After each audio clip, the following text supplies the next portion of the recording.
ये हमारे नबी अकरम सल्लल्लाहु अलैहि वसल्लम के नवासे हज़रत इमाम हुसैन पाक की शहादत के नाम पर हम मनाते हैं।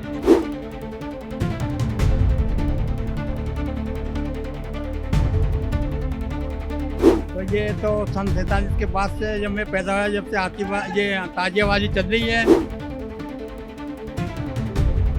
ताजिया एक पागल लाल हवेली का आता है, दो ताजिए एक साथ चलते हैं और नवाब के चौराहे में उनको बिठाकर फिर उठाते हैं। फिर वहाँ से घाट गेट के ऊपर ये जयपुर का प्राचीन ताजिया वहाँ आखिरी ये मसीहा पढ़ा जाता है। रामबाग होते हुए बड़ी चौपड़ होते हुए और जो है अपने हवा महल होते हुए फिर यहाँ पहुँचते हैं।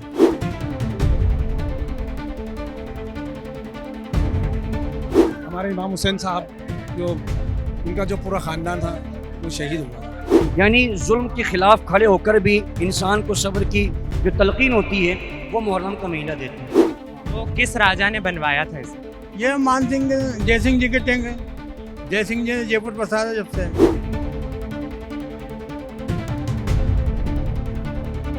सबके काम मालिक बनाता है और इमाम अली मकाम के सदक़े में सबके मन्नत पूरी होती है। सब समुदाय आते हैं, हिंदू सिख ईसाई पंजाबी सारी जाति आते हैं यहाँ पर।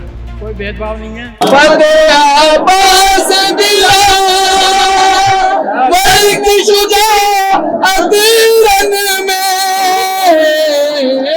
आज ताजिए का दिन है, आप देख सकते हैं कि मेरे पीछे जो है हाथी की साज सजा हो रही है। आइए जानते हैं कि आखिर इसके पीछे का महत्व क्या है, कब से हाथी को जो है सजाया जा रहा है, कब से ये परंपरा चल रही है? 1976 से हाथी सजाते हुए हैं। हमारे अंकल जी थे वो पहले सवारी करते थे इस पे। आज शाही हाथी लगता था, आज पीछे गद्दी, आज के लिए सवारी करते थे। इसके पीछे की कहानी क्या रही है? अभी तो राजाओं के जमाने से चली आ रही है बस, ये है बात। कितने वर्षों से हो रहा है ये? हमारे तो 76 से सजा सब आते हैं। जहाँ देश और धर्म जातियों में बंटने की कोशिश करता है, वहीं पर मैं आपको जयपुर की एक खूबसूरत परंपरा आज आपको दिखाने लाया हूँ। मेरे पीछे खड़ा है अभी तक आप देख सकते हैं ताजिया खड़ा है मेरे पीछे, सोने चांदी का ताजिया। 156 साल का इतिहास जो है यहाँ का रहा है जयपुर शहर का। और साथ ही साथ आप देख सकते हैं कि किस तरीके से सारे रीति रिवाजों के साथ जो है लेकर जाया जा रहा है ताजिए को। राजस्थान की राजधानी जयपुर में मोहर्रम का पर्व हर साल पूरे सम्मान और श्रद्धा के साथ मनाया जाता है। इस दौरान हजरत इमाम हुसैन और उनके साथियों की शहादत को याद किया जाता है। जो मेरे सामने अभी किया जा रहा है, इमाम हुसैन ने अन्याय और अत्याचार के खिलाफ खड़े होकर इंसाफ और सच्चाई के लिए अपनी जान कुर्बान करी थी। इसीलिए मोहर्रम सिर्फ मातम का दिन नहीं बल्कि सत्य, त्याग और इंसानियत का संदेश भी देता है। आप देख सकते हैं किस तरीके से जयपुर के अंदर हमेशा से धर्म, शांति और सत्यता और त्याग का जो परंपरा है वो पूरी तरीके से दिखाई जा रही है। यहाँ पर लोग जो हैं, एक मातम का माहौल है, परंतु उसी के साथ साथ ये भी है कि मन के अंदर एक सच्ची श्रद्धा है और जो अत्याचारों के खिलाफ लड़ने की भावना है और इंसानियत के लिए खड़े होने की भावना है, वो आप मेरे सामने देख सकते हैं। इस खूबसूरत ताजिए को देखिए किस तरीके से लोग जो है रीति रिवाज और परंपरा से आप हमें बता सकते हैं इस ताजिए के बारे में सर? 1860 से चालू हुई है, जयपुर शहर बना जब से ये चालू हुई है। ये मावतों का ताजिया है, मावतों पंचायती मस्जिद, ये इमाम चौक का ताजिया है। अभी जो चल रहा है सर, इसके बारे में आप हमें कुछ बता सकते हैं? ये मसीहा पढ़ा जा रहा है, ये हर साल पढ़ा जाता है। ये हुसैन के ऊपर एक मसीहा है, वो पढ़ा जाता है। आप हमें थोड़ा सा बता सकते हैं हजरत अली हुसैन के बारे में? हजरत इमाम हुसैन ने शहादत दी, उनके पूरे ख़ानदान को शहादत दी। यजीद से लड़ाई हुई थी उनकी, एक कुर्सी का मामला था। वो हमारे इमाम हुसैन साहब जो उनका जो पूरा ख़ानदान था वो शहीद हुआ था। इसीलिए इसे जो है कहीं ना कहीं कहा जाता है कि मातम का महीना है। इसीलिए मातम मनाया जाता है, इसमें मातम मनाया जाता है। गम का महीना, ये आशूरे का महीना कहलाया जाता है। जयपुर की बात करूं तो सर बड़ी परंपरा रही है, रोचक परंपरा रही है, 156 सालों से चलता आ रहा है। इसके ऊपर आपका क्या कहना है, कब ये परंपरा? ता कयामत चलेगा, ता कयामत चले, जब तक दुनिया रहेगी जब तक चलेगा ये। मैंने एक और चीज़ यहाँ पर सुनी कि किस तरीके से मैंने एक और चीज़ सुनी है सर यहाँ पे, किस तरीके से हर समुदाय आता है और एक साथ यहाँ पे बड़ी शांति से इसको बनाया जाता है। इसके ऊपर आप क्या कहेंगे? ये ताजिएदारी एक ऐसी चीज़ है कि सभी समाज, सभी धर्म को लेकर साथ चलते हैं और सभी धर्म के लोग अपने आस्था से जुड़े हुए, सब यहाँ अपनी आस्था से जुड़े हुए अपनी मन्नतें लेके आते हैं। कोई भी समाज का हो, सबके काम मालिक बनाता है और इमाम अली मकाम के सदक़े में सबके मन्नत पूरी होती है। और ये भी एक गंगा जमुना तहजीब का मरकज़ रहा है, क्योंकि यहाँ हमारे मोहरम शरीफ होते हैं तो हमारे पूरे शहर जयपुर में नहीं पूरे राजस्थान में एक भाईचारे का पैगाम भी मिलता है। हमारे हिंदू भाई समाज के लोग आज के दिन जगह जगह पानी की छबीलें लगाते हैं, शरबत का इंतजाम करते हैं। वो इसलिए करते हैं कि आज के दिन मुस्लिम समाज के जो इमाम अली मकाम थे उनको आज शहीद किया गया था, तो उनकी याद में ये 10 मुहर्रम मनाते हैं। अच्छा, आप जो है संभाल रहे हैं आज पूरा यहाँ पर, किस तरीके से चल रही है सारी तैयारियाँ?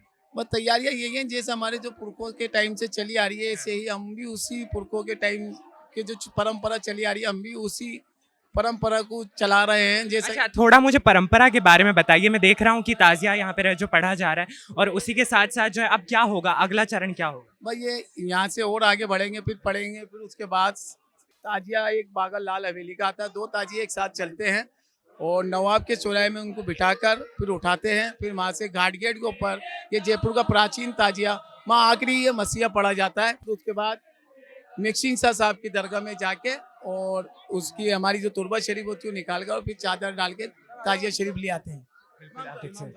नमस्कार इमाम साहब, आप हमें थोड़ा सा रीति रिवाजों के बारे में थोड़ा सा बताएं हमारी ऑडियंस को, क्या चल रहा है अभी यहाँ? ये असल में मुहर्रम जो है ये हमारे नबी अकरम सल्लल्लाहु अलैहि वसल्लम के नवासे हज़रत इमाम हुसैन पाक की शहादत के नाम पर हम मनाते हैं। उसकी वजह ये है कि इमाम हुसैन पाक ने करबला के मैदान में 3 दिन तक भूखे प्यासे रहे। आपने अपने बच्चों को शहीद कराया, भांजों को सबको शहीद कराया, लेकिन जालिम के आगे आपने कभी अपने आप के सर को नहीं झुकाया। हमेशा जालिम के ख़िलाफ़ खड़े रहे, जुल्म के ख़िलाफ़ खड़े रहे। यजीद पलीद जो जालिम था उसका जुल्म था कि वो बेहयाए बुरे काम, शराब नोशी, इन सबको आम करता था। इमाम हुसैन पाक अला जद्दी वाले सलाम ने कभी भी उसके आगे सर नहीं झुकाया और उसने आपसे कहा किया तो आप मेरे हाथ पे बैत कर लो, यानी आप मुझे मान लो या फिर आप अपने आप को शहीद करा दो। लेकिन इमाम हुसैन ने अपने आप को शहीद कराना मंजूर कराया और लेकिन यजीद के हाथ पे हाथ नहीं दिया। और जो ये ताज़ियेदारी का मामला है हम उन्हीं की याद में उन्हीं के मामलात में मनाते हैं। एक इमाम साहब, मेरा सवाल रहेगा कि किस तरीके से ये देखा जाता है कि या इसे कहा जाता है मातम का महीना है, परंतु इसके साथ और भी बहुत सारे संदेश जुड़े हुए हैं, उनका भी हमें बताइए सर। जी देखिए, मातम तो एक अपनी जगह है, मातम एक गम को कहते हैं, गम का महीना। और उसमें सबसे बड़ा संदेश जो इस महीने का है वो ये है कि सब्र किस तरीके से इंसान की ज़िंदगी में अहमियत रखता है। यानी जुल्म के ख़िलाफ़ खड़े होकर भी इंसान को सब्र की जो तलकीन होती है वो मुहर्रम का महीना देता है, सब्र का। इसी तरीके से गरीबों को खिलाना, लंगर को आम करना, मिस्किनों के साथ खड़े होना, गरीबों के साथ में रहना और उनकी पुरसिश करना। दीन इस्लाम के साथ साथ दुनिया के मामलात में जो भी चीज़ें होती हैं, जो गरीब होते हैं, गुरबा होते हैं, उनकी मदद की जाती है। इमाम हुसैन पाक के नाम पर उनके लिए कुछ करा जाता है, एजुकेशन के लिए करा जाता है। इसी तरीके से जो रीति रिवाज हमारे हिंदुस्तान के और ख़ासकर हमारे मुआशरे के हैं, जो ताज़िए के नाम पर होते हैं, इसके मामलात से हम गरीबों की मदद करते हैं और जो भी मामलात हमारे रिवाज के होते हैं, मोहल्ले के होते हैं, उसको हम अदा करते हैं। नौजवानों को क्या सीखना चाहिए इस महीने से? नौजवानों को सबसे बड़ी चीज़ जो सीखने की मुहर्रम से है वो है बहादुरी, हिम्मत, ताकत। ये किसी भी मामलात में अपने आप को कमज़ोर न कराएं। आप देखिए इस दौर के अंदर लोग सुसाइड बहुत ज़्यादा कर रहे हैं। उसकी वजह क्या है? एक डिप्रेशन, इंसान के दिमाग की जो सुकून है वो ख़त्म हो चुका है। तो मुहर्रम का महीना सबसे बड़ा जो संदेश देता है वो ये देता है कि आप कितनी परेशानी में हो, मुश्किल में हो, दुख में हो, आपके सर पे भले ही गम का पहाड़ टूट रहा हो, लेकिन आपको सब्र करना है। आपको इमाम हुसैन पाक की शहादत को देखना है और ये सोचना है कि जब 3 दिन के भूखे पास इमाम हुसैन अल्लाह की ज़ात पे इतना यकीन रखते हैं कि जो चाहता है मेरा रब वही होता है, तो हमें नौजवानों को संदेश देना है कि आप हिम्मत बना के रखें, ताकत बना करके रखें, अपने दिलों को, जहनों को मजबूत करें। और यही मुहर्रम का महीना में सबसे बड़ा संदेश देता है। अच्छा, अभी मेरे साथ दादा बैठे हैं, ये मुझे कुछ अनोखी कहानियां बता रहे थे कि किस तरीके से यहाँ की मान्यता है। मेरा आपसे सवाल रहेगा दादा कि क्या मान्यता है यहाँ की, कब शुरू हुआ था, किस राजा ने बनवाया, सब कुछ?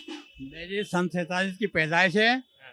मैं जयपुर का रहने वाला हूँ। नाम मेरा नसीरुद्दीन, हाजी नसीरुद्दीन है। मोहल्ला मावतान में रहता हूँ।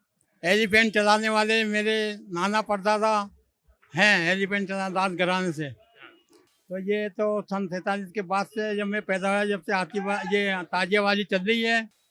और ये मावतों का ताजिया है इमाम चौक में, आगे इनका तोफाने वालों का ताजिया है और जुदाओं का ताजिया है और अपने इसका सराय वालों का ताजिया है वगैरह।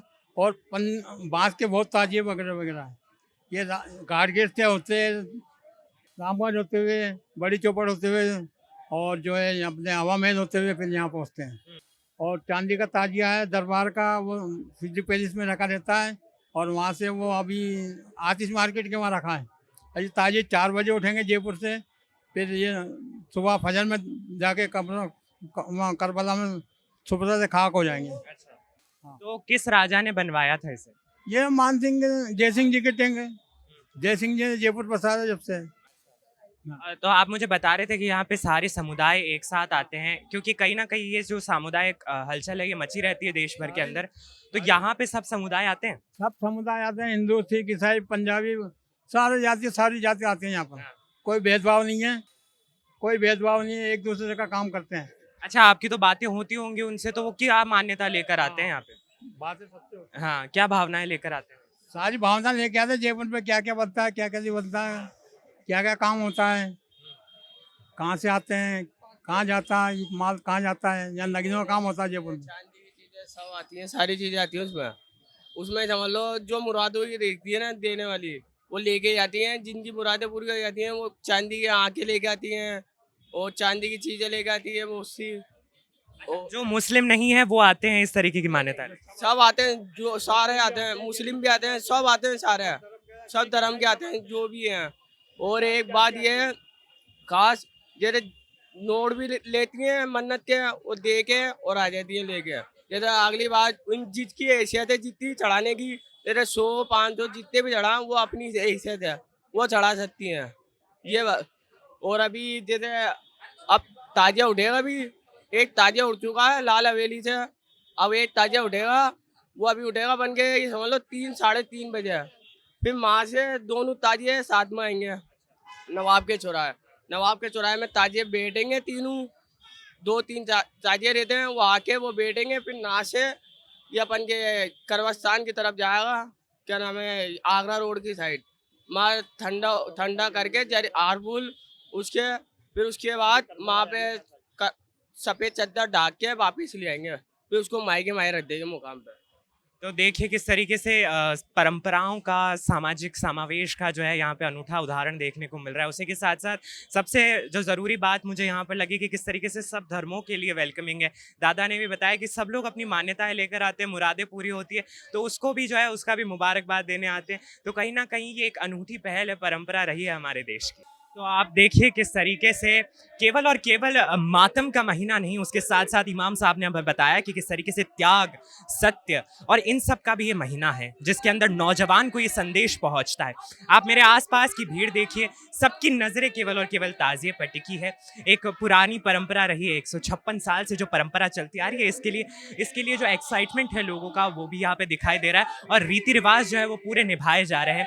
अपडेट इंडिया ऑन ग्राउंड रहा, आपको बताता रहा किस तरीके से मुहर्रम का महीना जो है बनाया जा रहा है जयपुर के अंदर। ताज़िए का सवारी विजुअल आपने देखे। ऐसी रिपोर्ट्स और ऐसे ही अपडेट्स के लिए बने रहिए अपडेट इंडिया पर। मैं रिपोर्टर हर्षवर्धन अपने कैमरामैन जावेद अली के साथ।